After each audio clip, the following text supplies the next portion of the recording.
चंदनपुर की कहानी। चंदनपुर एक बहुत ही सुंदर राज्य था, चारों ओर खेतों और बागों से घिरा हुआ। वो राज्य सुंदरता में सबसे आगे था। 2 नदियां उसके आसपास बहती थीं, जिनसे राज्य में सिंचाई तथा पानी की कोई परेशानी नहीं थी। उनकी एक राजकुमारी थी। जब वो बहुत छोटी थी तभी रानी की मृत्यु हो गई थी। रानी की मृत्यु के बाद राजा बहुत उदास रहा करते थे। राजकुमारी को वो बहुत प्यार करते थे। राजा वीर प्रताप सिंह हर दिन सवेरे बाग में घूमने जाया करते थे। पशु पक्षियों से उन्हें बड़ा प्यार था। बाग में घंटों बैठा करते और चिड़ियों का उड़ना देखा करते। इससे उन्हें बड़ी शांति मिलती थी। बाग में एक बहुत बड़ा तालाब भी था, जहां अनेक छोटी बड़ी मछलियां तैरा करती थीं। राजा कुछ देर वहां बैठकर मछलियों का तैरना देख रहे थे। वो इतने ध्यानमग्न थे कि उन्हें महसूस ही नहीं हुआ कि एक भीमकाय प्रेत पक्षी आकाश मार्ग से आ रहा है। ये बड़ी तेजी से नीचे आया और राजा को चोंच में दबाकर ऊपर आकाश में उड़ चला। राजा ने स्वयं को उस पक्षी के चंगुल से छुड़ाने की बहुत कोशिश की, मगर वो इतना ताकतवर था कि राजा अपने आप को छुड़ा नहीं पाए। राजा को चोंच में दबाकर ले जाते देख प्रजा में हाहाकार मच गया। बहुत से सैनिक और योद्धा राजा को छुड़ाने के लिए दौड़े, मगर सब असफल रहे। अब क्या था? प्रजा में दुख की लहर फैल गई। अपने प्रिय राजा का इस प्रकार गुम होने से राजकुमारी बहुत रोई, तड़पी। बिना माँ बाप के वो बेसहारा सी हो गई। वो इतनी छोटी थी कि राजकाज का उसे कोई ज्ञान नहीं था। चंदनपुर की प्रजा दिन प्रतिदिन दुखी होती गई। बहुत से लोग अभी भी अपने प्यारे राजा के लौट आने की प्रतीक्षा कर रहे थे। मगर जब बहुत दिन बीत जाने पर भी राजा का कोई पता न चला, तो प्रजा को पूर्ण विश्वास हो गया कि अब उनका प्रिय राजा कभी वापस नहीं आएगा। कान्हा मंत्री और लूला सेनापति राजकुमारी के संरक्षक बनकर राजकाज चलाने लगे। वे किसी भी तरह योग्य नहीं थे। प्रजा उनसे खुश नहीं थी, किंतु राजा के न रहने से उन्हें दोनों ही स्वीकार करने पड़ रहे थे। प्रजा चाहती थी कि राजकुमारी शीघ्र योग्य होकर राजकाज संभाले, क्योंकि प्रजा अपने प्रिय राजा की राजकुमारी से उतना ही प्यार करती थी जितना कि अपने प्रिय राजा से। धीरे धीरे राजकुमारी बड़ी होने लगी। वो अपने पिता की तरह बहुत ही दयालु थी। दुखी प्रजा की फरियाद वो खुद सुना करती थी। अब वो राजदरबार में भी जाने लगी। शासन कार्य में वो काफी निपुण हो गई। हर निर्णय वो स्वयं करती। ये देख कान्हा मंत्री और लूला सेनापति को अपनी योजनाएं विफल होती लगीं। कल तक वे स्वयं राजकार्य का संचालन करते थे, आज राजकुमारी के अधीन उसकी आज्ञाएं मानने लगे, जिससे वे तिलमिला उठे। वे किसी भी तरह राजकुमारी को गद्दी पर बैठे देखना नहीं चाहते थे। उन्हें हर पल वो आंखों में खटकने लगी, किंतु वे कुछ कर नहीं पाते थे। एक दिन लूला सेनापति मंत्री से बोला, देखो भाई, अब इस तरह तो गद्दी नहीं मिल सकती, कुछ तो करना ही होगा। कान्हा मंत्री बोला, हाँ भाई, मैं भी यही चाहता हूं, पर राजकुमारी बहुत चालाक है, वो हमारे जाल में नहीं फंस सकती।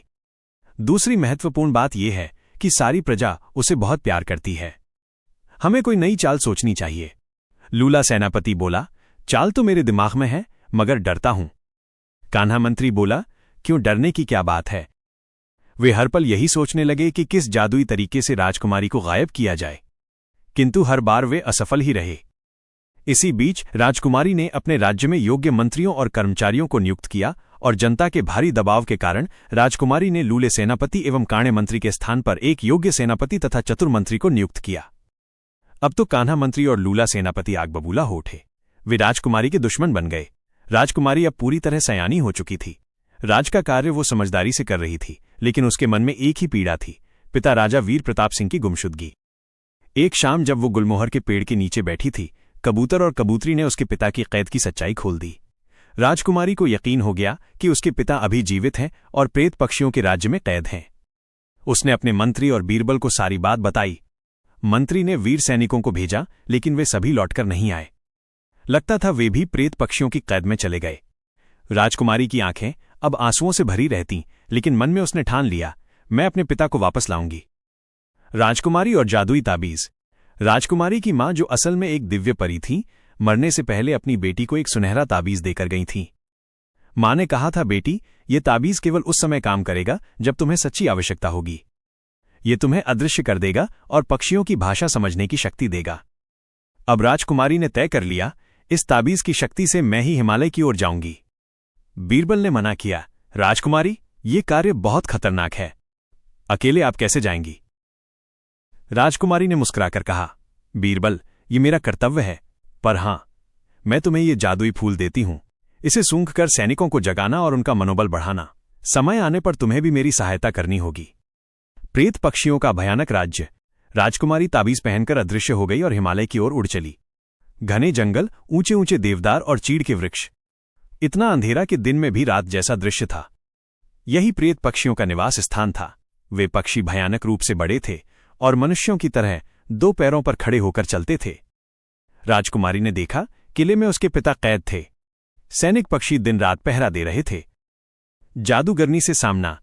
राजकुमारी ने अपनी शक्ति से खुद को एक सुंदर छोटी चिड़िया का रूप दे लिया और चुपचाप किले के गुप्त कक्ष में घुस गई। वहां प्रेत पक्षी की रानी, एक जादूगरनी मौजूद थी। दिन में वो नेवले की तरह रेंग कर चलती, पर रात होते ही वो एक सुंदर स्त्री बन जाती। जादूगरनी के पास एक बड़ा संदूक था जिसमें जादुई रस्सी रखी थी। यही रस्सी सैनिकों और मनुष्यों को जकड़कर कैद कर लेती थी। राजकुमारी ने मौका देखकर ताबीज की शक्ति से एक तेज रोशनी पैदा की। जादूगरनी की आंखें चौंधिया गईं। राजकुमारी ने तुरंत संदूक खोला और जादुई रस्सी निकाल ली। रस्सी ने जैसे ही जादूगरनी का साथ छोड़ा, उसकी शक्ति खत्म हो गई। कैदियों की मुक्ति। सारे सैनिकों के बंधन टूट गए। राजा वीर प्रताप सिंह की बेड़ियां भी खुल गईं।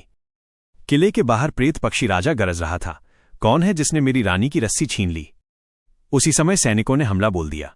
बीरबल और कंगला सरदार भी अपनी सेना लेकर पहुंच गए। जादूगरनी अब असहाय थी। वो राजकुमारी के चरणों में गिर पड़ी और बोली, माइनस, मुझे क्षमा कर दो। अब मैं कभी किसी मनुष्य को कष्ट नहीं दूंगी। राजकुमारी ने कहा, तुम्हें कैद किया जाएगा ताकि फिर किसी पर अन्याय न कर सको। प्रेत पक्षी का परिवर्तन। सैनिकों ने प्रेत पक्षी राजा को भी पकड़ लिया। वो शक्तिशाली जरूर था, लेकिन अकेला पड़ गया। राजकुमारी ने उसकी ओर देखा और बोली, राजा होना केवल शक्ति का नाम नहीं। सच्चा राजा वह है जो दया और न्याय से राज्य चलाए। प्रेत पक्षी राजा की आंखों में नमी आ गई। उसने पहली बार झुककर कहा, तुम सच्ची राजकुमारी हो, मुझे क्षमा करो। राजकुमारी ने उसे माफ कर दिया और कहा, अब तुम अपने पक्षीराज में न्याय और भलाई से शासन करो। सुखद अंत। राजा वीर प्रताप सिंह, राजकुमारी और सारे सैनिक विजयी होकर चंदनपुर लौट आए। प्रजा ने दीप जलाकर उनका स्वागत किया। राजा ने गर्व से कहा, आज मेरी बेटी ने वो कर दिखाया जो कोई भी योद्धा नहीं कर पाया। अब यही मेरे बाद चंदनपुर की रानी होगी।